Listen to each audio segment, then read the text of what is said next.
Bon, shalom, bien-aimés dans le Seigneur. Que l'Éternel vous bénisse, qu'il vous garde. Nous allons commencer notre deuxième intervention aujourd'hui. Et c'est également aujourd'hui que nous allons mettre un point virgule en attendant que les autres ministres se manifestent pour que nous puissions continuer notre séminaire. Ok? Alors, je vais d'abord introduire, donc je profite de cette occasion pour vous remercier, vous tous qui êtes connectés, vous qui même après, vous venez pour nous suivre, que le Seigneur vous bénisse. Je salue les éminents hommes de Dieu qui sont dans cette plateforme. Je sais qu'il y a beaucoup de serviteurs dans cette plateforme, beaucoup de nos prédicateurs qui sont dans cette plateforme. Et j'ai pour vous beaucoup de respect, beaucoup de considération. Donc, je profite également pour présenter mes salutations fraternelles à tous les bien-aimés qui sont appelés au ministère. Que le Seigneur vous fortifie, qu'il vous accorde la sagesse et l'intelligence. Alors, j'ai béni maintenant le nom du Seigneur, le Créateur des choses visibles et invisibles. C'est lui qui n'a ni commencement ni fin de vie, dont il est attesté qu'il n'a pas d'ascendant, c'est-à-dire ni père, ni mère, ni arbre généalogique. C'est lui donc qui existe par lui-même. À celui-là, je rends un vibrant hommage. Je les remercie parce qu'il nous donne le souffle de vie, il nous garde, il nous protège. Il y a des hommes beaucoup plus valeureux que nous, des femmes financièrement, socialement bien installées que nous, qui ont beaucoup de considération aux yeux du monde et aux yeux de la société. Beaucoup de gens plus âgés, plus beaux, plus intelligents que nous, mais qui n'ont pas eu l'opportunité d'être en vie. Je disais donc qu'ils n'ont pas eu l'opportunité d'être en vie, ils n'ont pas eu l'opportunité d'avoir la vie éternelle. Donc, comme Dieu nous l'a accordé, c'est pourquoi je lui suis infiniment reconnaissant et je lui rends donc en ce jour un vibrant hommage, chose qui émane du fond de mon cœur et du fond de mon âme. Je t'exalte, ô Éternel, Créateur des cieux et la terre. Je t'invite donc pour que tu nous assistes pendant cette marche. Exerce l'oreille de tout un chacun pour qu'il soit à même de comprendre les sons de la trompette, d'en distinguer les sons, parce que ça va lui permettre de venir au rassemblement. Que cette parole nous rapproche de plus en plus de toi, et qu'elle nous sanctifie, et qu'elle nous rende meilleurs, comme une lampe qu'on met sur une table, afin d'éclairer toute la maison. Que la gloire et la louange te reviennent ainsi. Bien-aimés dans le Seigneur, nous allons donc commencer bientôt. Bon, ceci étant dit, prenons le livre de Job. Job, chapitre 38.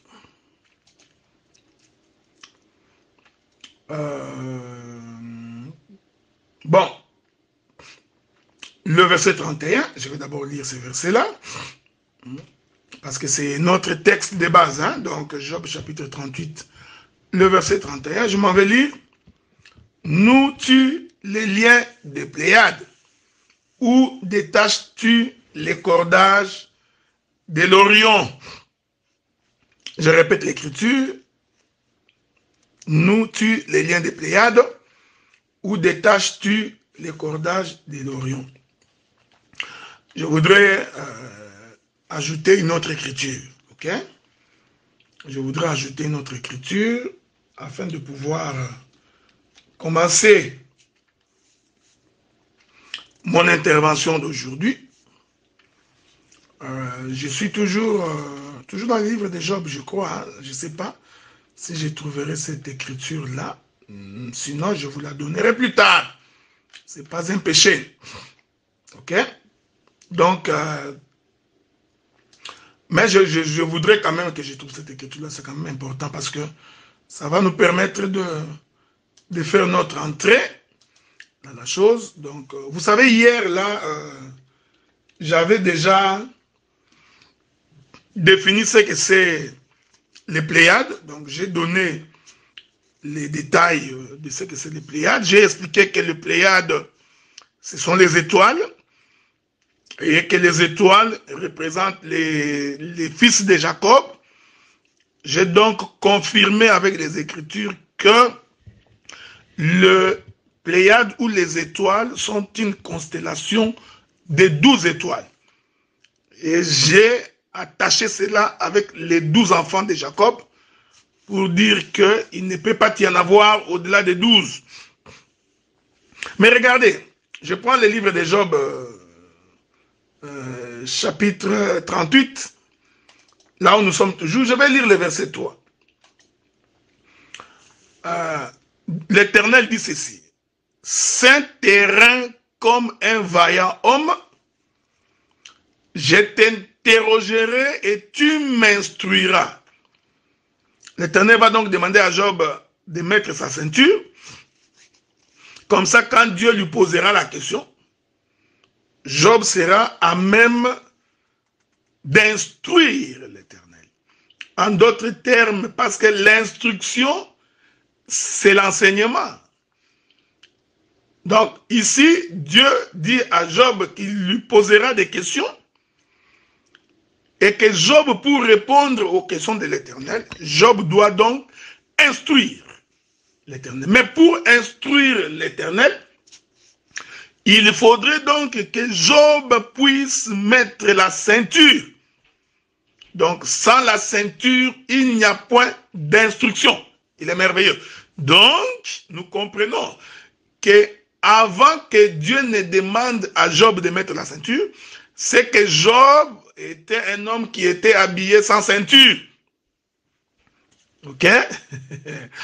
Mais quand Dieu vient lui poser la question, Job doit donc mettre la ceinture. Ici, vous comprenez que le frère Job va représenter deux temps. Il y a les temps où Job est sans ceinture, donc ayant l'incapacité d'instruire, de répondre aux questions difficiles. Il y a aussi le temps où Job est obligé de mettre la ceinture pour répondre à l'Éternel. Bon, vous savez, il est facile de répondre à ces questions. La Bible dit que la loi est venue avec Moïse, alors que la vérité et la grâce sont venues avec le Seigneur Jésus-Christ. Alors, je prends Éphésiens chapitre 6, verset 14. Éphésiens chapitre 6, verset 14, le frère Paul dit, je répète ça, le frère Paul dit, je commence par le verset 13, c'est pourquoi prenez toutes les armes de Dieu afin de pouvoir résister dans les mauvais jours, tenir ferme après avoir tout surmonté. Tenez donc ferme, ayez à vos reins la vérité pour ceinture. Donc nous comprenons que ce que l'Éternel demandait à Job, c'était que Job devait mettre la vérité tout autour de sa hanche. Ainsi nous comprenons que c'est Job-là qui se plaignait et qui n'avait pas mis la ceinture avant, c'est Job-là représente Moïse. Mais le frère Job qui met la ceinture là pour répondre aux questions de Dieu, vous comprenez, je parle ici sous le plan prophétique, et représente le Seigneur Jésus-Christ parce que, je me permets d'ajouter encore une autre écriture, ce n'est pas mauvais, hein. Comme j'ai toujours dit, beaucoup de flèches dans les carquois, c'est très bien pour la marche de tout enfant de Dieu. Je vous ajoute une autre écriture pour attester de ce que j'ai dit. Donc, le Seigneur dit dans sa parole, je crois que c'est dans les livres de Jean, si je ne me trompe pas, dans les livres de Jean, oui, voilà, le Seigneur dit ceci, il dit qu'il est le chemin, la vérité et la vie. Voyez-vous, donc la ceinture, c'est tout un homme. La ceinture qui est la vérité, c'est la personne de Jésus-Christ. C'est pourquoi ces jours-là, quand le frère Pierre était en train de faire sa pêche, alors le Seigneur va apparaître à Pierre le matin pendant qu'il était en train de préparer ses paniers. Alors le Seigneur va lui dire, écoute, tu vas t'avancer, tu vas alors jeter de nouveau les filets. Ça, c'est un cantique populaire que vous connaissez. Vous voyez, Pierre va dire à Jésus, j'ai pêché toute la nuit ici, je n'ai rien trouvé. Nous comprenons que c'est Job sans ceinture, ok? Donc toute la nuit, il n'a pas pris même un fretin. Donc, ce qui fait que ces moments de pêche-là que Pierre a fait toute la nuit, ces moments-là, c'est le temps de la loi. Voilà pourquoi aucun poisson n'est entré dans le filet de notre frère Pierre. Or, quand le Seigneur appelait Pierre, il dit, Pierre, je ferai de toi un pêcheur d'hommes. Donc, Jésus voulait confirmer à Pierre que toi, tu es un pêcheur. La mer, ou les océans, ou les fleuves constituent donc le monde. Ainsi, les poissons sont des hommes. C'est pourquoi il a dit à Pierre, je ferai de toi un pêcheur d'hommes. Mais Jésus ressuscite, Pierre lui rentre pêcher naturellement les poissons. Alors, cette nuit-là, il n'a pêché aucun poisson parce que le temps où Pierre était en train de faire sa première pêche, ce temps-là, c'est le temps de la loi. Il est merveilleux. Alors, Jésus va lui dire, alors, Pierre, alors, jette ton filet. Il dit, sur ta parole maintenant que tu as dit, je vais jeter. Alors, quand Pierre jette pour la seconde fois, dans le même endroit, voyez-vous, donc, tous les poissons ont entendu le son de la trompette. Il est merveilleux. Ils ont entendu que le Seigneur, que la voix du Fils de l'homme, et tout ce qui était dans les séjours de mort, car Jésus a dit, l'heure est venue, elle est déjà venue, elle viendra où les morts entendront la voix du Fils de l'homme et sortiront donc des tombeaux. Ah, il est merveilleux. Donc les poissons étaient dans les tombeaux. Voyez? Donc quand Pierre jette les filets pour la seconde fois, ces filets-là, c'est la parole. Voyez-vous, frère? Les filets-là, c'est la parole. Donc les poissons étaient donc des hommes qui sont dans les tombeaux. Ce n'est pas moi qui définis la profondeur des eaux comme un tombeau, ce n'est pas moi. C'est Jonas chapitre 2. Hein? C'est Jonas qui dit que j'étais dans les séjours des morts alors qu'il était dans les ventres du poisson. Avez-vous remarqué cette chose? Donc, il va jeter les filets, alors les poissons vont venir entrer dans les filets. Donc nous disons que tous ces poissons-là qui rentrent dans les filets, ce sont des hommes.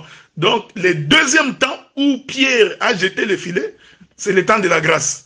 Et l'Écriture dit que dès qu'il s'est rendu compte que il est merveilleux, dès qu'il s'est rendu compte que les poissons sont entrés, il va mettre ses vêtements et il mettra sa ceinture. J'aime ça, ok? Finalement, il va mettre sa ceinture, donc pour attester que sans la ceinture, on ne peut rien obtenir. Voilà, bien aimé dans le Seigneur. Nous avions donc hier expliqué que la souffrance de Job, Job qui souffre, Dieu vient lui poser la question. Et le frère Job, maintenant, Dieu lui demande s'il peut nouer les Pléiades. Hier, j'ai expliqué que les Pléiades, ce sont les fils de Jacob. Ils sont au nombre de 12. Aujourd'hui, je vais donc conclure, je vais expliquer les liens qui relie les Pléiades. Voyez? Parce que le problème de Dieu, c'est que le frère Job devait comprendre qu'il y a possibilité de nouer les Pléiades, c'est-à-dire de les mettre ensemble. C'est la démarche que je vais faire aujourd'hui dans ma petite chambrette que le Seigneur m'a accordée dans ces grands thèmes sur les zodiaques, les signes des zodiaques, l'ours, hein, l'Orion, les Pléiades. Donc, voyez-vous, que Dieu vous bénisse, je vous reviens. Que la gloire revienne au Seigneur.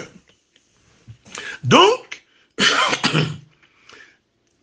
ayant compris que les Pléiades sont les fils de Jacob, ce sont les étoiles. C'est pourquoi les étoiles, quand bien même que vous les observez des cieux, vous avez l'impression qu'ils sont de façon isolée. Mais en réalité, les étoiles sont interconnectées. J'expliquerai même l'importance de cette interconnexion dans la marche de tout enfant de Dieu. Ceci est très important. Maintenant, rentrons dans les Écritures, dans les détails. Qu'est-ce qui relie les fils de Jacob? Voyez-vous, suivez-moi attentivement bien. Suivez-moi bien de façon attentive. Qu'est-ce qui relie le fils de Jacob? Ce qui relie les fils de Jacob, c'est parce que ils ont tous les liens de sang. Je répète ça. Les enfants de Jacob sont fils de Jacob de par le sang. Donc, sans le sang, personne ne peut être fils de Jacob. Je répète ça. Ici, je suis en train d'expliquer les liens. Comment les Pléiades sont nouées. Comment ils sont liés. Voyez-vous, frère? Donc, Jacob, quand il croise ses femmes, Bila, Rachel, Zilpa et Léa, Jacob va donc donner sa sémence à ces 4 femmes. Et ces 4 femmes vont manifester le fils. Donc les fils de Jacob sont fils de Jacob de par le sang de leur père. Ok? Donc, les liens qui relient les Pléiades, je vais répéter ça parce que je donnerai beaucoup d'éléments. Les liens qui relient les Pléiades, donc c'est-à-dire qui relient les étoiles, c'est le sang du Père. Or, l'Écriture dit, la vie se trouve dans le sang. Cela se comprend par le fait que, puisque nous avons le sang de notre Père, ainsi nous avons la vie du Père en nous. Donc, quand le Seigneur demandait à Job s'il comprenait, s'il a la capacité de relier les Pléiades, vous comprenez que prophétiquement, Dieu annonçait déjà la mort, sa propre mort. J'aime ça. Dieu annonçait donc sa propre mort, c'est-à-dire il annonçait la communication de sa propre vie que lui, Dieu, va donner à ses enfants. Et vous voyez, oh, Dieu, en tant que père, ne peut pas mourir, donc il va prendre l'étiquette du fils et il va donc verser son sang, lequel sang ferait de nous fils dans son royaume. Donc, le sang du Père nous relie. Le sang de Jésus, c'est ça le lien qui fait l'interconnexion des Pléiades. C'est le sang du Fils, donc de Dieu, qui fait en sorte que nous soyons fils de Dieu. C'est ce qui nous rassemble. Je vais prendre quelques écritures pour que je puisse bien me faire comprendre dans ces choses. Regardez. Je prends une écriture dans les livres de Matthieu, je crois. Dans les livres de Matthieu, souffrez, que je trouve Matthieu chapitre 27. Nous prenons les livres de Matthieu chapitre 27. À partir du verset 3. Regardez.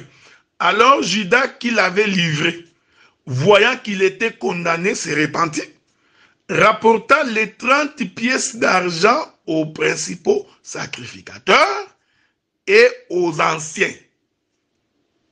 Donc, le prix de la vente de Jésus, c'était 30 pièces d'argent. Il faut retenir ça parce que je ferai un détour dans les jardins. En disant, j'ai péché en livrant les sangs innocents. Il répondit, qu'elle nous importe, cela te regarde. Judas jeta les pièces d'argent dans les temples, se retira et alla se pendre.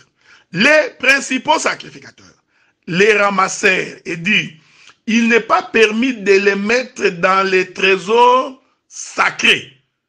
Donc, les prix de Jésus, on ne peut pas mettre ça dans les trésors sacrés, Quel est ce trésor sacré? C'est le trésor des principaux sacrificateurs. Donc ici, vous comprenez que les trésors sacrés, c'est le sacerdoce de Moïse. Donc on ne peut pas récupérer cet argent pour mettre dans les sacerdoces de Moïse. Suivez-moi attentivement, ok? C'est ce que les principaux sacrificateurs ont dit. Ils disent non, non, non, non. Les 30 pièces d'argent ici, qui est le prix de la vente d'un homme, que lui-même Judas a appelé le sang innocent. Vous voyez? Donc, Judas a dit, j'ai péché, en disant, j'ai péché, en livrant les sang innocents. Alors que physiquement, le frère Judas Iscariote n'a pas livré un sang, il avait livré un homme. Mais lui, il a compris que l'homme que j'ai livré, c'est tout un sang. Est-ce que vous me suivez, hein? Quelle est la liaison des Pléiades? En quoi les Pléiades sont liées? Donc, j'explique qu'ils sont liés par les sangs.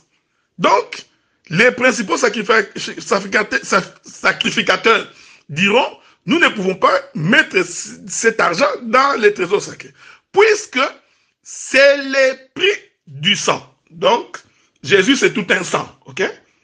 Donc, l'homme Jésus, c'est tout un sang. Donc, c'était, il est merveilleux, c'était 30 pièces d'argent qui, en réalité, c'était les sangs. Ok? Maintenant, l'écriture dit, Judas jeta les pièces d'argent dans les temples et se retira à la se pendre. Prenez le verset 7. Après avoir délibéré. Ici, je n'entre pas dans les détails parce que même la délibération qu'ils ont fait là, c'est-à-dire il y a eu un jugement. Voilà. Donc, ils ont pris l'argent, ils ont mis devant eux. C'était tout un procès. J'aime ça, j'aime ces choses. Ces procès-là, c'est Moïse qui faisait ces procès-là. Est-ce que vous comprenez ce que j'ai dit? Donc, quand les principaux sacrificateurs étaient en train de délibérer, c'était tout un procès animé par Moïse. Bon, je vais aller calmement pour que les bébés puissent me comprendre. Celui qui a apporté la loi, c'est Moïse. C'est au travers de Moïse que Dieu a établi la sacrificature. Donc, s'il y a des sacrificateurs en Israël, s'il y a des principaux sacrificateurs en Israël et les pharisiens, c'est parce que c'est Moïse qui a institué cette sacrificature. Est-ce que vous me comprenez? Voilà. Donc, c'est également Moïse qui avait déterminé que si vous voulez sacrifier, vous prendrez l'agneau, le taureau, le bœuf et que sais-je encore, vous immolerez. Alors, le sang va être versé, la chair brûlée qui va être apportée dans les lieux très saints et versée dans l'arche entre les deux propitiatoires. Ok? Toutes ces choses-là, c'était Moïse. Donc, c'est pourquoi j'ai dit, quand on dit que les principaux sacrificateurs ont délibéré, c'est-à-dire qu'il y a eu un jugement. Prophétiquement, c'était le jugement des 30 pièces d'argent. Or, les 30 pièces d'argent, c'était tout un homme. C'était le sang, c'était Jésus. Donc, ils avaient entre leurs mains le sang d'un homme. Ils ont délibéré. Je vous informe que dans ce tribunal-là, même Pilate était là-bas. Ok? Bon, regardons, passons. Ensuite, ils achetèrent avec cet argent le champ du potier pour la sépulture des étrangers. Ah, donc le sang qui a été versé pour que les étrangers soient enterrés dans ces champs. Donc, le sang de Jésus va être donc ce qui va attirer tous les étrangers. Est-ce que vous comprenez? C'est le lien de tous les étrangers. Donc, si tu es étranger, donc, il faut que tu viennes dans ces tombeaux-là, ok? Pour qu'à partir de ces tombeaux-là, que tu sois enterré. Le verset 8 dit, c'est pourquoi ce champ a été appelé. Bien-aimé dans le Seigneur, je reviens. Donc, je vais récupérer une minute, quelques secondes de ma première intervention ici, parce que j'avais reçu un appel. Regardez, Matthieu chapitre 27, verset 8. C'est pourquoi ce champ a été appelé le champ du sang jusqu'à aujourd'hui. Donc, ça veut dire que jusqu'à aujourd'hui, ces champs-là, qu'on appelle les champs du sang, existent jusqu'à aujourd'hui. Le frère Paul va venir me soutenir. Okay? Nous allons lire encore une écriture du Paul. Je ne sais pas si je trouverai cette écriture-là. Je crois que ça doit être dans les livres des Éphésiens. Voilà. Je prends les livres d'Éphésiens dans son chapitre 2. Éphésiens chapitre 2.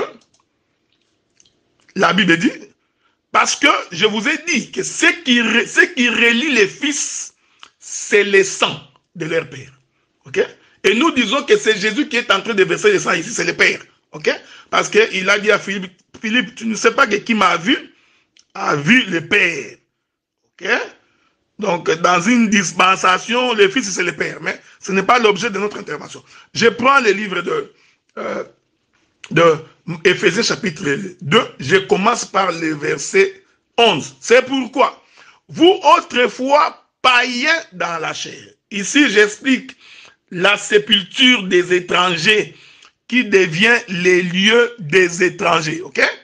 C'est Paul qui me soutient. Il dit, c'est pourquoi vous, autrefois, païens dans la chair, appelés incirconcis par ce qu'on appelle circoncis, et qui le sont à la chair par la main de l'homme, souvenez-vous que vous étiez en ces temps-là, sans Christ, privés de droit de cité en Israël, étrangers aux alliances de la promesse, sans espérance et sans Dieu dans le monde. Mais maintenant, en Jésus-Christ, vous qui étiez jadis éloignés, suivez-moi bien, vous qui étiez jadis éloignés, vous avez été rapprochés par le sang de Jésus. Vous voyez ça, frère? Donc, ici, le rapprochement n'est pas nécessairement un rapprochement physique. Non, non, non, non, non, non, non, non. Observez les étoiles. Vous verrez que les étoiles sont éloignées les unes des autres. Les étoiles sont éparpillées. Est-ce que vous comprenez ce que nous disons? Mais l'Éternel dit que ces étoiles-là, en réalité, sont interconnectées. Donc, Dieu disait à Job que les Pléiades sont interconnectées. Maintenant, j'explique que ce qui relie les étoiles, en réalité, c'est le sang de Jésus. Okay? Ça, c'est une première dispensation. Hein? Parce que je balancerai la nuée plusieurs fois pour expliquer la même chose. Vous voyez? Donc, vous avez été rapprochés. Donc, nous sommes plus proches par le sang de Jésus. C'est-à-dire que tu sois à Mbandaka et que moi je suis au Canada, puisque nous avons tous cru à la même parole, puisque nous avons tous cru à la même rédemption par le sang de Jésus, alors nous sommes proches. Nous sommes frères. Voilà pourquoi j'ai toujours dit, quand on est frère, il y a donc nécessité de veiller les uns sur les autres. Non pas de devenir des ennemis. C'est la difficulté qu'on a avec beaucoup de gens aujourd'hui. C'est-à-dire que si l'on te fait une remarque ou on te reproche de quelque chose, tu te fais ennemi de la personne qui t'a reproché. Ça, c'est vraiment une nature de païen. Ou bien, puisque tu as fait la remarque à ton frère, et que peut-être que ton frère ne t'a pas écouté, automatiquement, toi, tu deviens son ennemi. Donc, nous comprenons que tu n'as pas saisi les liens de rapprochement. Tu n'as pas compris pourquoi les Pléiades sont interconnectées. Je répète ça. Je vais répéter ça calmement parce que j'ai beaucoup de choses à dire. Donc, le premier élément qui atteste que les fils sont interconnectés, nous disons que c'est le sang. Ici, vous comprenez que les liens, ici, c'est l'œuvre de la croix. Est-ce que vous comprenez? Vous comprenez que les liens, ici, c'est l'œuvre de la croix. Maintenant, je vais prendre un autre élément. Ok? Parce que je voudrais ajouter beaucoup d'éléments pour que les gens puissent nous faire comprendre. Remarquez. Le Seigneur Jésus-Christ, au jour de la Pâque avant sa mort, il était à table avec les 12. Parce que je vous ai dit que les Pléiades sont au nombre de 12. Ok? Il était à table avec les 12. Qu'est-ce que le Seigneur fait? Il prend le pain. Il dit à ses disciples, ceci est mon corps, que je donne pour vous. Il prend du vin.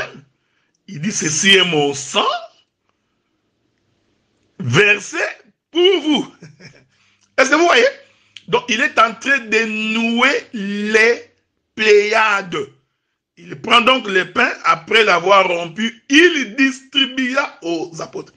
Je vous informe que Jésus a distribué 12 morceaux de pain. Parce que les apôtres étaient au nombre de 12 sur sa table. Et les 12 ont bu la coupe du vin.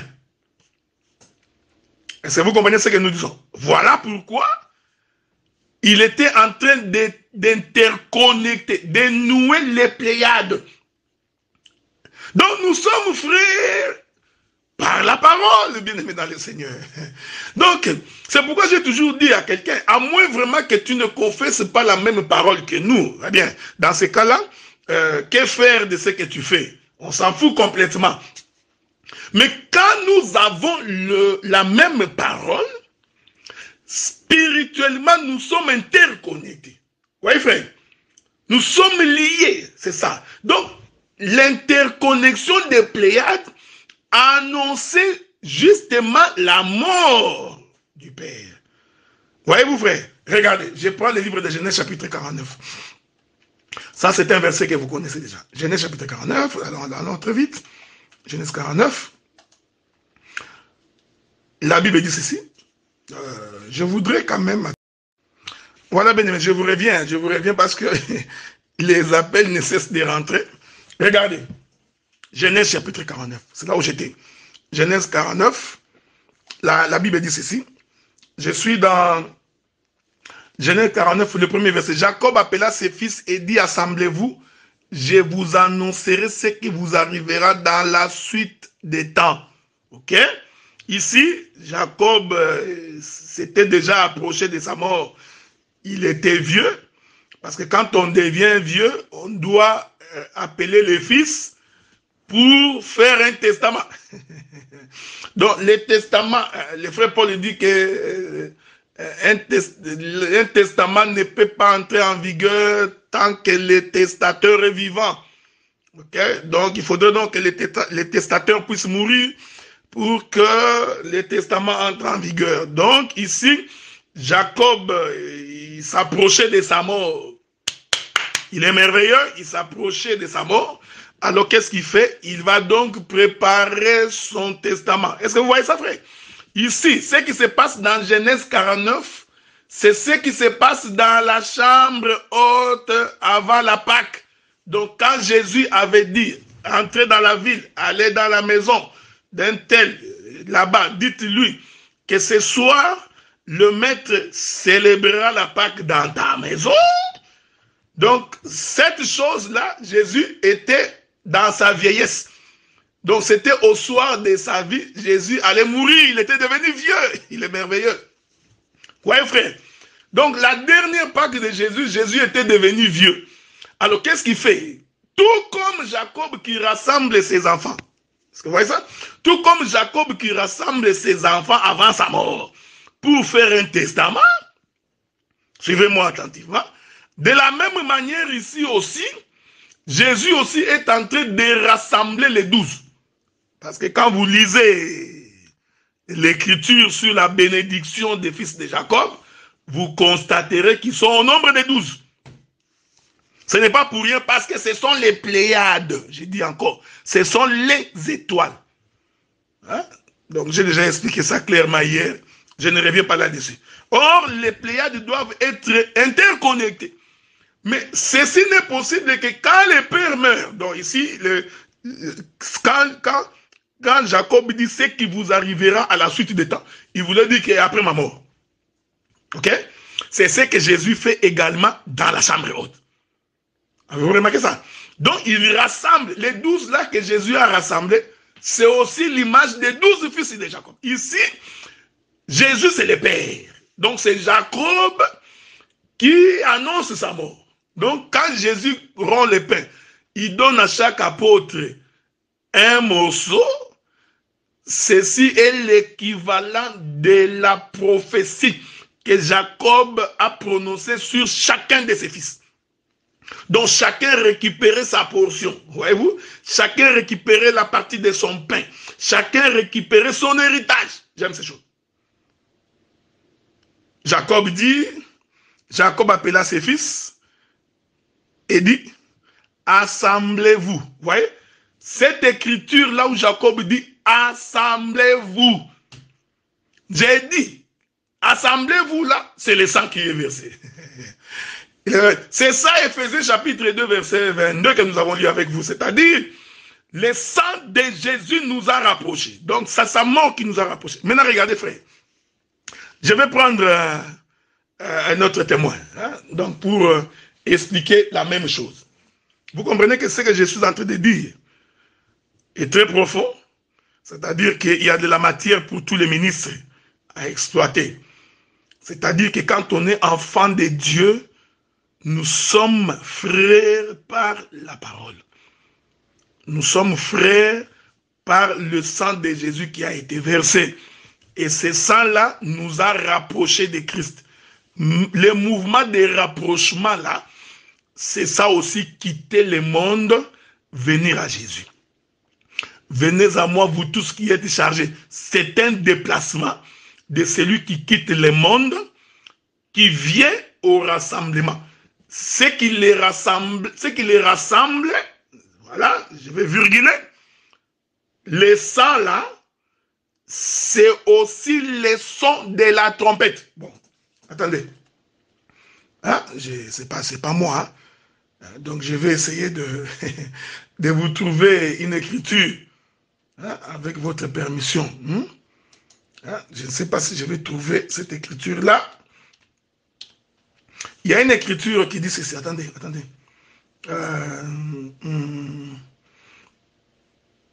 Attendez, donc je souffrais, hein.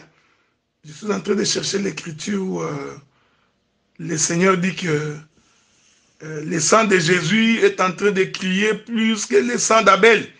C'est cette écriture-là que je cherche, ok? Bon, si je la trouve, je vais vous la donner. Mais je suis encore en train de... Ah, bon. Attendez. Je ne sais pas. Bon, voilà. Je sais que ça doit être Matthieu, hein? Bon, je n'ai pas encore trouvé ça, mais je crois que je trouverai cette écriture-là. Hein? Donc, le Seigneur dit que, ou la Bible dit que le sang de Jésus crie plus que le sang d'Abel. Ok? Donc, c'est-à-dire que le sang a une bouche. Hein? Bon, attendez, soyez en paix, ok? Donc, je pourrais même rentrer un peu plus haut pour aller chercher ça. Je crois que le Seigneur a même dit ça à Caïn. Hein? Donc, je prends le livre de Genèse chapitre 4. Le livre de Genèse chapitre 4, je crois. Donc, nous allons lire avec vous. Voilà. L'Éternel dit à Caïn, je suis dans le verset 9. L'Éternel dit à Caïn, où est ton frère Abel? Il lui répondit, je ne sais pas. Suis-je le gardien de mon frère? Et Dieu dit, qu'as-tu fait? Qu'as-tu fait? La voix du sang de ton frère crie de la terre jusqu'à moi. Avez-vous remarqué cette écriture? Donc, le Seigneur confirme que le sang d'Abel crie. Ok? C'est ça là est en train de crier de la terre. Donc le sang a une voix. Ici, je suis en train de changer les bandes d'autoroute pour que tu ne restes pas fixé sur le sang rouge de Jésus. Voyez-vous? Parce que si tu restes fixé sur le sang rouge de Jésus, alors tu vas te perdre et tu te perdras véritablement dans la grande forêt. Avez-vous remarqué? Donc, le Seigneur dit que le sang a une voix. Donc, le sang crie. Donc, le sang a une bouche. En d'autres termes, le sang parle. Avez-vous remarqué cette chose? Donc, le sang parle. Mais qu'est-ce que le sang dit? Le sang nous rapproche. Il nous appelle des ténèbres à la lumière. C'est pourquoi vous allez remarquer. Lorsque l'Éternel parle à Moïse, je suis dans le livre des Nombres, chapitre 10, je vous donne beaucoup de versets pour que vous soyez à même de vous défendre dans un partage. Dans le livre des Nombres, chapitre 10, le premier verset, l'Éternel parla à Moïse et dit, fais-toi des trompettes d'argent, tu les feras d'argent battu, ils te serviront pour la convocation de l'assemblée et pour les départs. Je laisse le départ. Pour la convocation de l'assemblée. Donc, la trompette parle, la trompette crie, la trompette fait déplacer le peuple pour qu'il s'assemble. Donc, la trompette ici, c'est la voix de l'Éternel. En d'autres termes, c'est la parole de Dieu. Ce qui relie les Pléiades, ce qui met les Pléiades ensemble, l'élément qui fait que les Pléiades soient interconnectées, j'ai dit, c'est la parole. C'est le sang, c'est la voix du Fils de Dieu. Est-ce que vous remarquez cette chose? C'est pourquoi nous disons, en fait, nous ne sommes pas frères parce que nous sortons du même village. Ouais, quand tu considères l'œuvre de Dieu comme étant une affaire du village, alors, ou quand tu joues une carte tribale pour servir Dieu, alors nous comprenons que tu n'as pas saisi la raison pour laquelle les gens se réunissent. Les gens se réunissent à cause de la parole. C'est pourquoi j'ai toujours été contre les gens qui ne sont amis. Ils ont des acquaintances, ils sont beaucoup plus proches avec d'autres serviteurs qui ne sont que de leur tribu ou de la même contrée, mais ils ne sont pas plus proches des autres parce qu'ils ne sont pas de la même contrée. Nous disons que cette considération, elle est terrestre, elle est charnelle. Voyez-vous? Donc, ici, quand Moïse sonne la trompette, les 12 doivent répondre. J'aime ces choses. Les 12 doivent répondre au rassemblement. C'est-à-dire, ils sont interconnectés par la trompette qu'on a sonnée. Et cette trompette-là, nous disons que c'est la parole du Seigneur. Il est merveilleux. Laissez-moi revenir pour ajouter un autre élément. J'en ai, hein? J'ai beaucoup d'éléments, juste pour vous faire comprendre que quand Dieu disait à Job, nous tue les Pléiades, Dieu parlait de quoi? Quel est le lien qui relie les Pléiades? Vous voyez? Donc, c'est la parole. Je vous reviens. Que la paix du Seigneur vous soit multipliée. Hein? Que l'Éternel vous garde et qu'il vous protège et qu'il vous accorde sa faveur. Je continue à expliquer les liens qui relient les Pléiades. Je vous avais dit hier que si quelqu'un vient prêcher que les Pléiades, ce sont les horoscopes, comprenez que c'est vraiment quelqu'un qui ne comprend pas les choses de Dieu. Il ne comprend absolument rien. Donc, les Pléiades, il ne faut pas être ébranlé par les termes. Donc, ce sont les 12 étoiles. Ces étoiles-là sont les fils de Jacob dans le ciel. Ces étoiles-là, c'est aussi les 12 apôtres. Est-ce que vous comprenez ce que nous disons?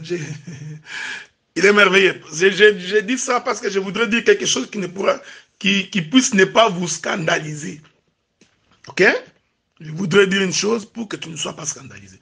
J'ai dit, les Pléiades sont les 12 fils de Jacob, qui sont les 12 étoiles. Est-ce que vous comprenez ce que nous disons? J'ai expliqué ça hier quand j'ai donné le livre de Jean chapitre 11, où le Seigneur dit, n'y a-t-il pas 12 heures dans le jour? J'ai expliqué que les 12 heures là dans un jour, ce sont les fils de Jacob. Les jours, c'est Jacob. Et je vous ai dit que quand tu observes le ciel, physiquement, tu auras l'impression qu'il y a plusieurs étoiles. Oui, naturellement quand tu regardes. Mais selon la pensée de Dieu dans les cieux, il n'y a que 12 étoiles. C'est ça les songes de Joseph. Est-ce que vous remarquez?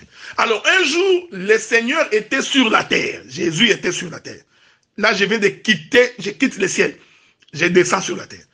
Un jour, Jésus était sur la terre. Alors Jésus se met en marche pour recruter les apôtres. Vous voyez? Il croise Pierre, il dit, suis-moi. Il croise Nathanaël, suis-moi. Il croise André. Donc Jésus a commencé à appeler les apôtres et il en appela 12. C'est pas pour rien. C'était pour confirmer la constellation des étoiles. Est-ce que vous suivez ce que j'ai dit? Donc, il le faisait pour confirmer la constellation des étoiles. Il en choisit 12.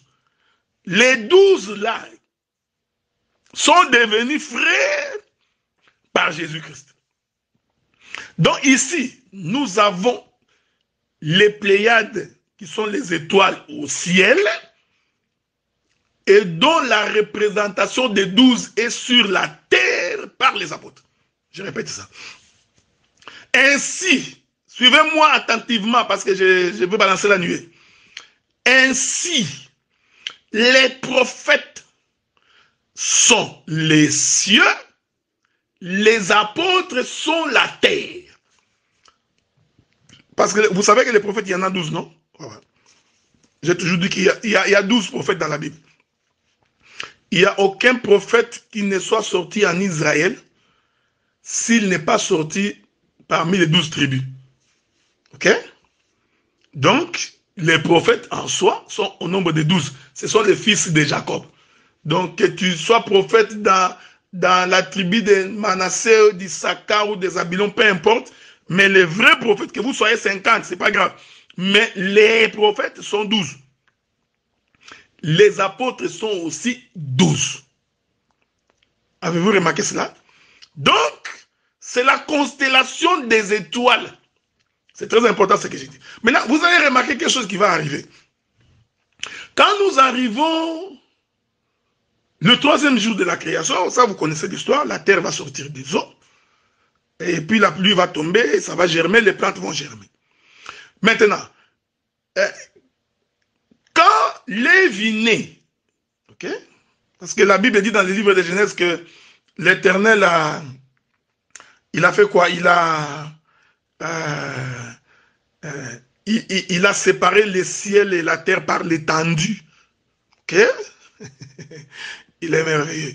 Donc, c'est l'étendue qui relie ciel et terre. Ok? Donc, c'est les lieux de liaison. J'attire votre attention. Hein? J'attire votre attention là-dessus. Maintenant, quand Lévi va naître, ça, ce sont les cantiques populaires que vous connaissez. Quand Lévi naît, la maman de Lévi, Léa, va proclamer en disant que désormais, mon mari s'attachera à moi. Donc, c'est lui qui fait la liaison, c'est Lévi. Suivez-moi attentivement et que le Saint-Esprit puisse véritablement t'aider. Parce que ce que je vais dire pourra être très fort pour beaucoup, parce que je voudrais démontrer que Lévi, c'est la lune. Hein? C'est pourquoi j'attire votre attention. Donc, Léa va dire que Lévi servira de liaison. Avez-vous remarqué? Entre l'homme et sa femme. Entre le ciel et la terre. Voilà. Maintenant, quand il y a eu répartition des portions de terre, après la prise de Canaan, Dieu va dire à Moïse que Lévi n'aura pas de terre. C'est ce que Josué a fait. Parce que Lévi est ma part. En d'autres termes, Lévi va servir de liaison entre Dieu et le peuple. Jusque-là, il n'y a pas de problème. Regardez maintenant. Je prends l'écriture. Nombre, chapitre 1er. Je vais prendre avec vous le livre des Nombres, chapitre 1er. Je vais lire avec vous le verset 50, 51, 52 et 53. Regardez. La Bible dit, remets aux soins de Lévi le tabernacle du témoignage. Tous ses ustensiles et tout ce qui lui appartient. Ils porteront le tabernacle et tous ses ustensiles. Ils en feront les services. Ils camperont, j'insiste là. La Bible dit, ils camperont tout autour du tabernacle. C'est très important. Donc Lévi, lui, il campait tout autour du tabernacle. Donc le tabernacle était au milieu et Lévi campait tout autour du tabernacle. Retenez ce que j'ai dit. La Bible dit, quand le tabernacle partira, les Lévites les démonteront, et quand le tabernacle campera, les Lévites les dresseront, et l'étranger qui n'en approchera sera puni de mort. Je prends le verset 53. Non, 52. Les enfants d'Israël camperont chacun dans son camp, chacun près de sa bannière, selon leur division. Mais les Lévites camperont tout autour du tabernacle du témoignage, afin que ma colère ne s'éclate point sur l'assemblée des enfants d'Israël. J'aime ces choses. Donc Israël campait tout autour pour que la colère de Dieu ne puisse pas s'enflammer contre le peuple. C'est-à-dire, je répète ça bien, c'est-à-dire que quand Israël campait, l'arche de l'alliance était au milieu. Tout autour de l'arche, nous avions les Lévites. Celui dont il est attesté. Quand Lévi est né, il va relier les ciels et la terre. Il reliera le père et la mère. Maintenant, dans la troisième disposition, donc après les Lévites, nous avons donc les camps d'Israël. Vous connaissez les campements, non? 4 camps, avec 3 tribus dans chaque camp. Ça, ce sont des enseignements que vous connaissez. Donc, quand vous observez ces campements-là, vous allez vous rendre compte que ces campements-là a 3 dimensions. La première dimension, c'est la dimension du milieu, où se trouve les tabernacles. Ça, c'est la première dimension. Nous avons la deuxième dimension. La deuxième dimension, c'est les Lévites qui sont tout autour de l'arche. Voyez-vous? Et la troisième dimension, c'est le peuple qui est tout autour des Lévites. Donc, vous remarquez maintenant que cette disposition-là, c'est la disposition du tabernacle. C'est-à-dire, l'arche et les lieux saints. Là où les Lévites sont en train de camper tout autour, l'arche et les lieux très saints. Là où les Lévites campent tout autour, c'est les lieux saints. Là où se trouve le peuple, c'est le parvis. Alléluia. Remarquez. Donc, en d'autres termes, l'arche qui est au milieu, c'est le sommet de la montagne. Les Lévites qui sont tout autour, vous comprenez ce que j'ai dit? C'est le milieu de la montagne. Et là où se trouve le peuple, c'est le parvis, c'est le bas de la montagne. Il est merveilleux. Maintenant, les Lévites sont là pour empêcher la colère de Dieu. Donc nous comprenons que les Lévites, c'est tout un sacerdoce du sang. Parce que ce qui a calmé la colère de Dieu, c'est le sang de Jésus. Est-ce que vous remarquez ça, frère? Donc, je suis en train d'établir l'interconnexion des Pléiades. Voyez-vous, frère, hein? Je ne fais pas une étude de mots, que je suis en train de chercher où se trouve le mot Pléiade dans la Bible. Tu cherches Pléiade partout. Non, non, non, je ne suis pas en train de chercher, tu vois, où sont les termes étoiles, étoiles, étoiles. Tu fais un raccordement, moi j'appelle ça un raccordement frauduleux. Remarquez. Donc, vous comprenez maintenant que la disposition des Lévites, qui sont tout autour de l'arche, c'est pour empêcher la colère de Dieu. Oh, ce qui a calmé la colère de Dieu, c'est le sacrifice de la croix. Donc, c'est le sang qui crée l'interconnexion de tout le peuple qui est tout autour de là où se trouvent les Lévites. Est-ce que vous remarquez cette chose? Il est merveilleux, il est merveilleux. Donc, quand je rentre dans les jardins de la création, vous avez remarqué que Dieu a fait le ciel et la terre, mais il a séparé les cieux par l'étendue, et dans les cieux, il a placé les Pléiades, je dis bien, les 12 étoiles. Sur la terre, il a placé les Pléiades, j'ai dit les 12 apôtres, mais les deux sont séparés par l'étendue. C'est ça la disposition des Nombres, chapitre 1er, le verset 50. Avez-vous remarqué cette chose? Je n'ai pas fini, je vous reviens. Bien-aimés saints, vous savez tout ce que j'ai dit, hein? Je l'ai dit bien, avec précision. Bien aligné pour que tu comprennes parfaitement ce que je dis. Je suis en train d'évoquer les Lévites. Pourquoi? Parce que c'est eux qui manipulaient les sangs. Ouais?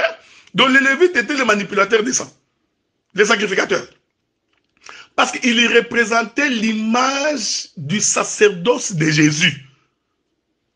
Et c'est ce sacerdoce-là qui crée l'interconnexion des Pléiades. C'est pourquoi les livres des juges, c'est une histoire que vous connaissez. Je vais vous donner ça, frère. Les livres des juges dans son chapitre 19. Juge chapitre 19. Vous pouvez lire tous les chapitres 19 si vous voulez. Mais voici ce qui m'intéresse. Je vais prendre ce qui m'intéresse. Vous pouvez lire tous les livres des juges chapitre 19. Mais moi, je prends une portion pour expliquer nous tu les Pléiades. Je prends le verset 26.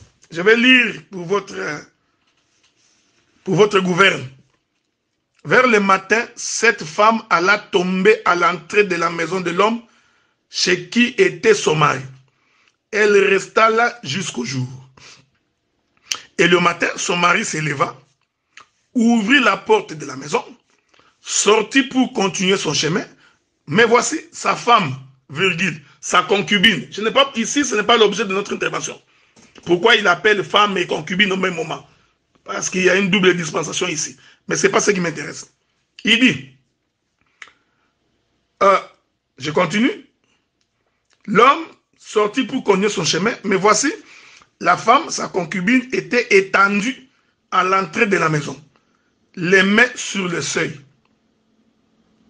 Il lui dit, lève-toi, allons-nous-en. Elle ne répondit pas. Merveilleux. Alors le mari l'a mis sur un âne, parti pour aller dans sa demeure. Arrivé chez lui, il prit un couteau, saisit sa concubine, les coupa membre par membre en 12 morceaux. C'est important. Parce que je vous dis, la Bible dit que la femme, c'est le corps de l'homme. Voyez-vous, j'avais dit ça hier. La femme, c'est le corps de l'homme. Donc, quand le Lévite est en train de couper sa concubine en 12 morceaux, en réalité, le Lévite coupait son propre corps.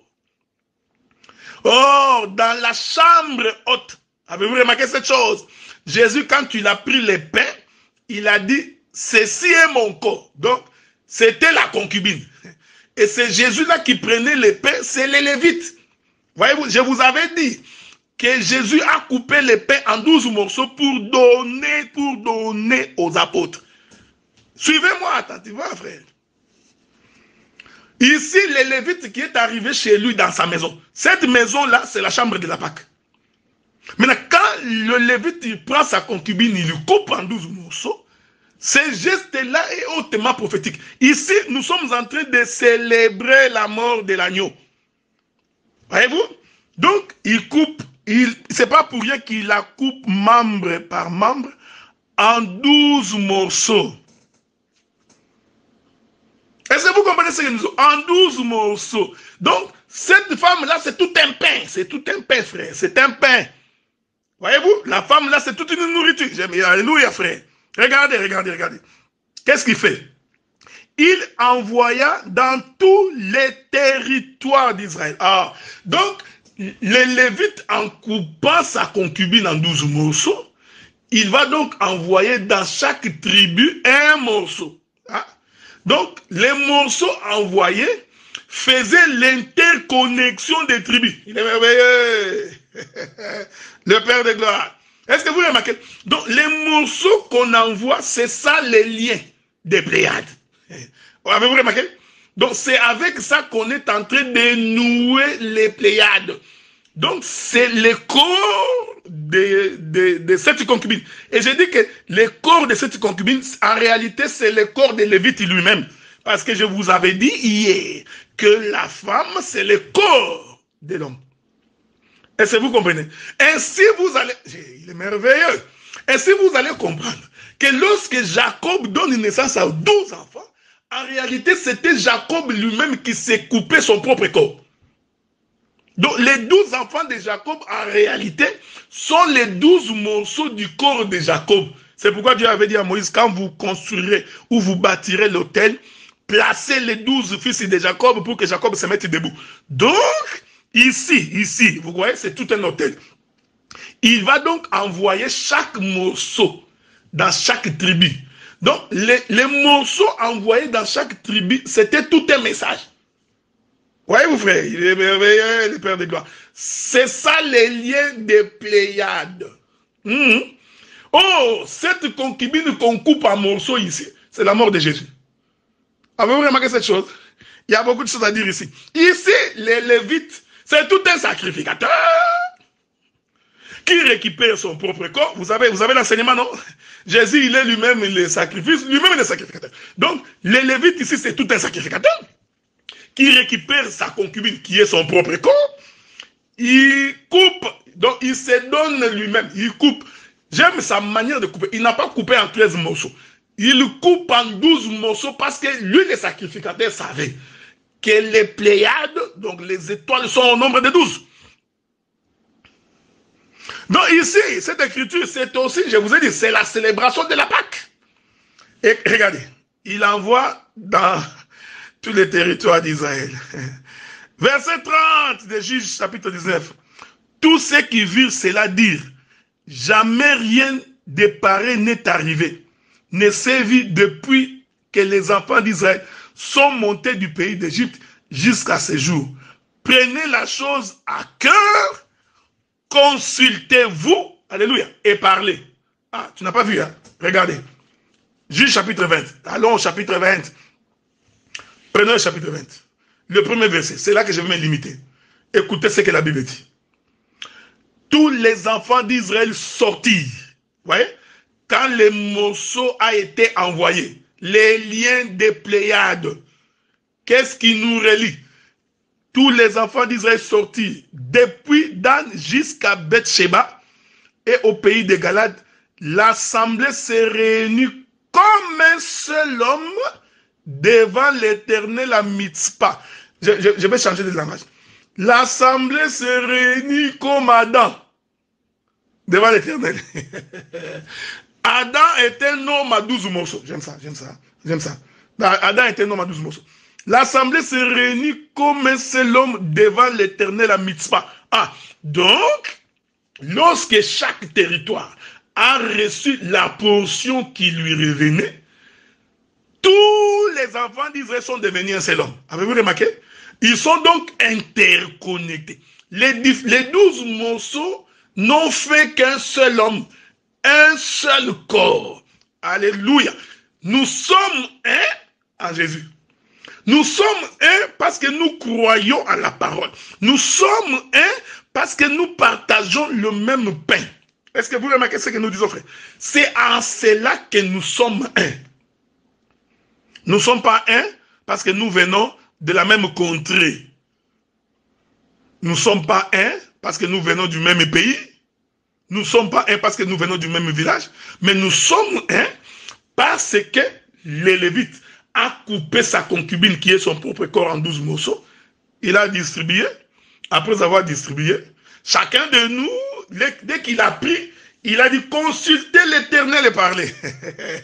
Donc nous comprenons ici que les 12 morceaux envoyés, c'était toute une trompette qui réunissait le peuple comme un seul homme. Donc, quand l'Éternel était en train de rassembler la poussière pour créer Adam, en réalité, l'Éternel avait distribué 12 morceaux de pain pour que Israël se rassemble et devienne un seul homme. Est-ce que vous voyez ce que nous disons? Regardez avec moi. Que la paix du Seigneur soit avec vous. Hein? Et que Dieu vous garde et qu'il vous protège. C'est pourquoi, frère, s'il y a des gens qui pensent que quand nous servons Dieu, nous faisons des aventures, ou que c'est une histoire de complaisance, parce que ces choses sont hautement sacrées, frère. Et il faut apprendre à considérer Dieu très au sérieux. Ce que nous regrettons aujourd'hui, c'est le fait que beaucoup de gens pensent que l'œuvre de Dieu est devenue comme une association de malfaiteurs, comme des camarades. C'est-à-dire que les gens disent n'importe quoi, ils pensent n'importe quoi, ils agissent n'importe comment. Donc, les gens sont mesquins. Donc, ils sont politiciens. C'est parce que vous blaguez avec Dieu. Vous blaguez avec les créateurs de nos âmes bien-aimés dans le Seigneur. Nous devions nous tenir devant Dieu avec crainte et tremblement. Avant de poser un acte, tu te poses par toi-même, tu t'interroges. Est-ce que ce que j'ai fait, c'est ce que Dieu veut? Quand il y a un prédicateur qui va consulter la maison des prostituées, il va dans des flamingos. Vous voyez, frère, il entre dans, aujourd'hui on en a vu beaucoup, hein, il entre dans un salon de coiffure. Toi, tu penses que c'est un salon de coiffure. Derrière, là-bas, c'est tout flamingo. Donc, les hommes de Dieu vont visiter des maisons de débauche. Les hommes de Dieu sont dans la fraude, ils sont margoulés, ils sont malhonnêtes, ils sont haineux, ils sont jaloux. Donc, tout ce qui est mauvais, tu vois ça dans un homme qui se dit, homme de Dieu, fils, fille de Dieu. Alors, à un moment donné, nous nous posons la question, vous prenez véritablement l'œuvre de Dieu avec une légèreté telle que l'Éternel est en colère, bien-aimé dans le Seigneur. Ce que nous disons, ce sont des choses sacrées. La mort de Jésus nous a rassemblés, frères. Les hommes ont quitté la Bible dit depuis Dan jusqu'à Beersheba. Tous sont venus, ils ont abandonné la vie qu'ils avaient. Ça, c'est la partie évangélique. Les évangélistes, vous êtes où? Donc, c'est la partie évangélique de cette écriture-là. Donc, quand la parole nous parvient, nous devons quitter là où nous sommes, nous devons quitter la vie d'impudicité, d'impureté. Aujourd'hui, un frère, il fait des complots pour voir comment est-ce qu'il peut faire tomber son frère. Il y a même certains qui sont devenus des spécialistes de FBI et de CIA. Il va aller checker ta vie il y a 40 ans passés, 30 ans passés, 25 ans passés. Il va te rappeler les souvenirs de ton péché ancien. Tout ça pour t'amener à la compromission. Nous nous posons la question, quel est ce Dieu auquel vous avez cru? Tout ça parce qu'il n'aime pas la tête de son frère. Le visage de son frère, il déteste ça. Maintenant, pour le ruiner, il va aller fouiller dans son passé, fouiller toute sa vie, aller fouiller ce qu'il avait fait en 1900 ans. Il va ramener ça, tout ça pour détruire son frère. Que l'Éternel ait pitié de vous. Parce que vous n'avez pas compris la raison pour laquelle ces Lévites coupent sa femme en 12 morceaux. Pourquoi Jésus a donné de sa vie. Je vous reviens. Voilà, bien aimé dans le Seigneur. Donc, vous savez, il est impossible, okay? Je vous avais dit ça hier, il est impossible qu'en 2 heures, que je puisse cerner cette problématique sur le plan holistique. C'est pratiquement impossible. Donc c'est pourquoi je suis en train d'espérer que les autres ministres qui interviendront après moi pourront également prendre chacun sa part pour que nous puissions avancer. Prenons le livre de Genèse chapitre 49. J'explique toujours les liens. Donc, là, si tu ne comprends pas, c'est que vraiment, il faut que le Seigneur te vienne en aide. Je prends plusieurs témoins des Écritures pour dire la même chose. Ok? Je prends le livre de Genèse chapitre 49. Ça, c'est toujours notre bien-aimé frère Jacob, qui est aussi notre père, qui est en train de parler. Écoutez ce qu'il dit. Je suis dans Genèse chapitre 49, verset 7. Il dit ceci. Non, je commence par le verset 5. Siméon et Lévi, son frère, leurs glaives sont des instruments de violence. Que mon âme n'entre point dans leur conciliabule, que mon esprit ne s'unisse point à leur assemblée, car dans leur colère, ils ont tué des hommes, et dans leur méchanceté, ils ont coupé les jarrets des taureaux. Ok? Je vous évite beaucoup d'éléments ici, parce qu'il n'y a rien qui prouve ici que Siméon et Lévi avaient coupé les jarrets des taureaux. Il n'y a pas une écriture noire sur blanc qui dit ça. Continuons quand même. Maudit soit leur colère, car elle est violente, et leur fureur, car elle est cruelle. Voici les versets. La portion de l'écriture qui m'intéresse. Je les séparerai dans Jacob, c'est important ce que j'ai dit, et je les disperserai dans tout Israël. Je vais laisser Siméon. Parce que Siméon va faire l'objet d'un autre enseignement si Dieu nous garde. Dans mon hôtel, je retire Lévi.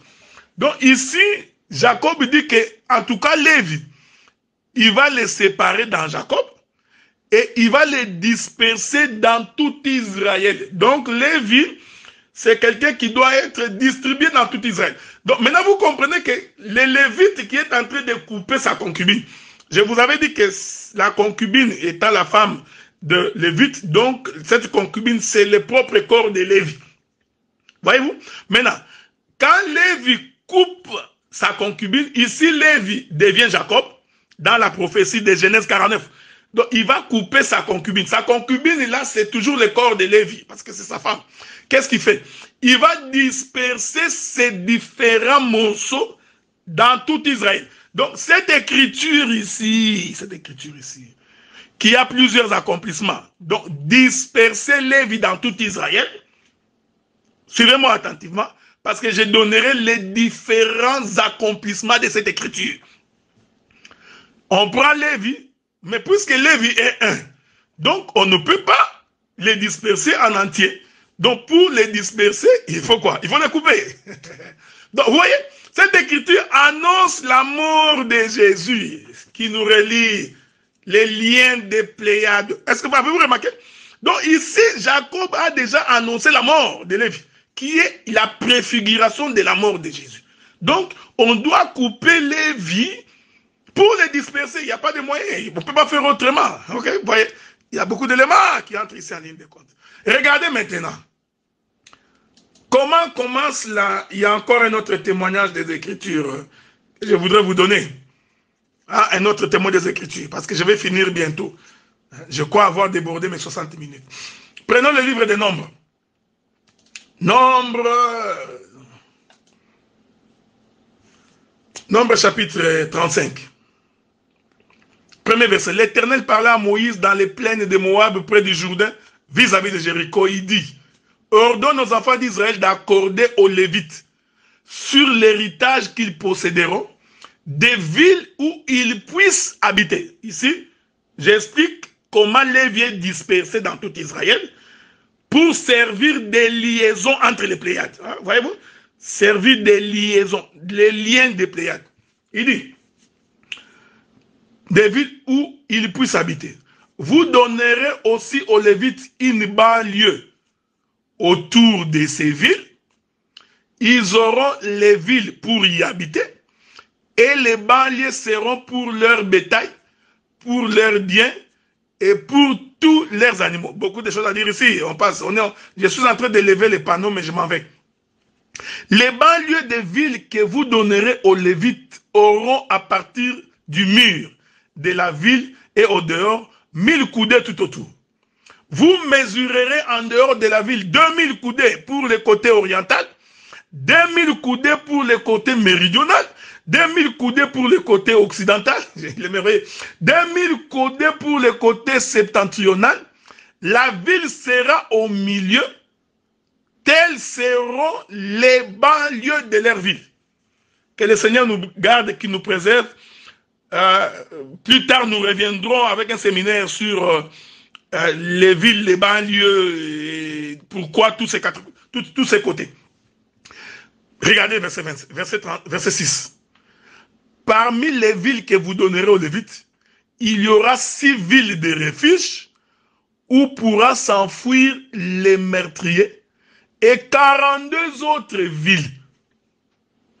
Total des villes que vous donnerez aux Lévites, 48 villes avec leurs banlieues. Il est merveilleux, le Dieu de gloire. Donc, quand Israël entre dans son territoire, il prend possession de ses terres. Donc, chaque tribu va donc aller sur son territoire. Ok? Maintenant, comme Israël est un corps, Dieu a voulu que Israël, tout en étant éparpillé sur le territoire, mais qu'il reste connecté à lui. Je répète cette chose. Comment les Pléiades sont interconnectées. Donc Dieu voulait que, bien qu'Israël est entré dans son territoire, il a pris les pays de Canaan, donc chacun est allé dans son coin. En d'autres termes, Israël s'est éparpillé. Il est bon. Mais Dieu voulait que tout en étant éparpillé, que Israël reste connecté. Qu'est-ce qu'il fait?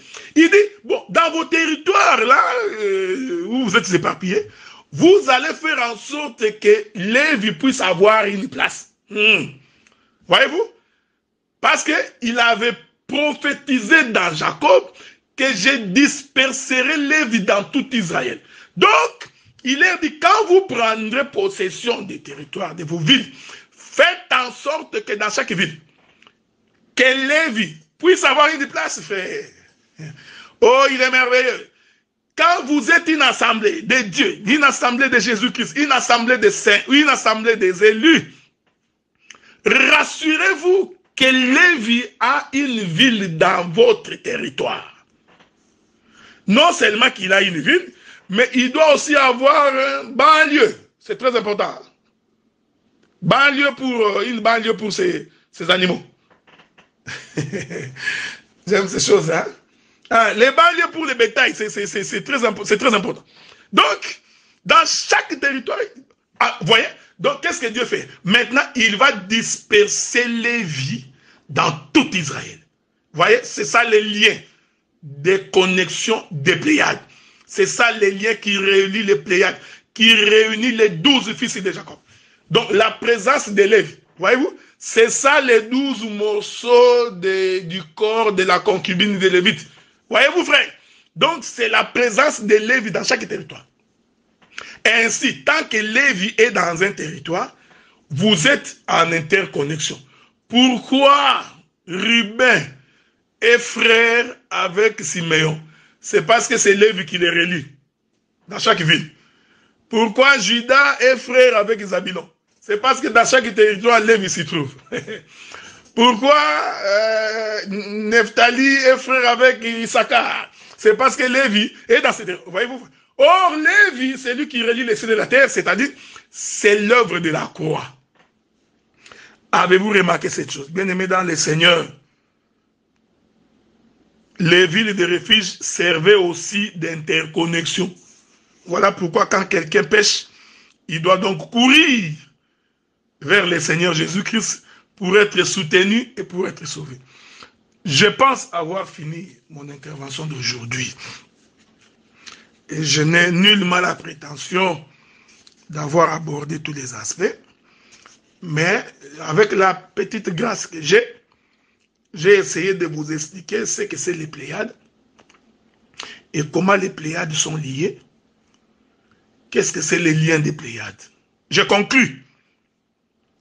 Une très belle synthèse pour que même si tu n'as pas bien saisi les contours parce que nous avions volé, mais nous sommes aussi descendus. En tout cas, j'ai été aussi clair, vraiment clair. Mais j'ai fait la synthèse pour toi. Les Pléiades, ce sont les étoiles, constellation des étoiles.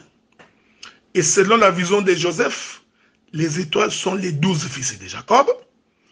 Donc, les Pléiades, c'est 12 fils de Jacob qui sont les 12 étoiles. Je l'ai aussi symbolisé par les 12 apôtres, qui sont aussi l'image des Pléiades. Premier élément.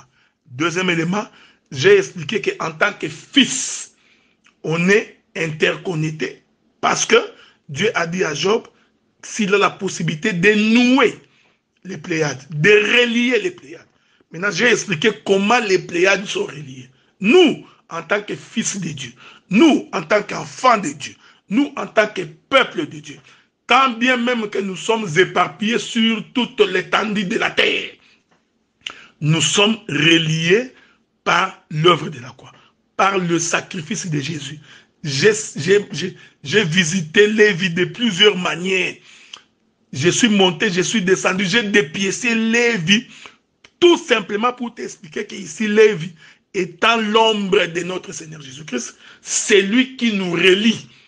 Et le sacrifice de la croix est l'image de la parole annoncée, de la trompette qui relie le peuple de Dieu. Ainsi, je vous ai exhorté pour vous dire, quand on a écouté la parole de Dieu, on s'est converti, on se répand, on commence une nouveauté de vie parce que nous sommes frères au travers de la parole. Que la paix du Seigneur vous soit accordée. Je vous remercie de m'avoir écouté, sinon d'avoir écouté l'Éternel. Que si le Seigneur nous prête vie, nous reviendrons dans un autre séminaire. S'il y a des questions, eh bien nous allons prendre un jour, probablement demain, pour répondre aux questions dans les deux groupes. Ainsi, je vais attendre que les autres ministres se prononcent pour que je puisse également annoncer le temps de leur intervention. Que Dieu vous bénisse. Je remercie mon bien-aimé le docteur Enoch Toubi Bilugosi qui nous a fait confiance pour que nous puissions à la fois intervenir et gérer le groupe jusqu'à la fin du mois de mars. Que Dieu vous bénisse.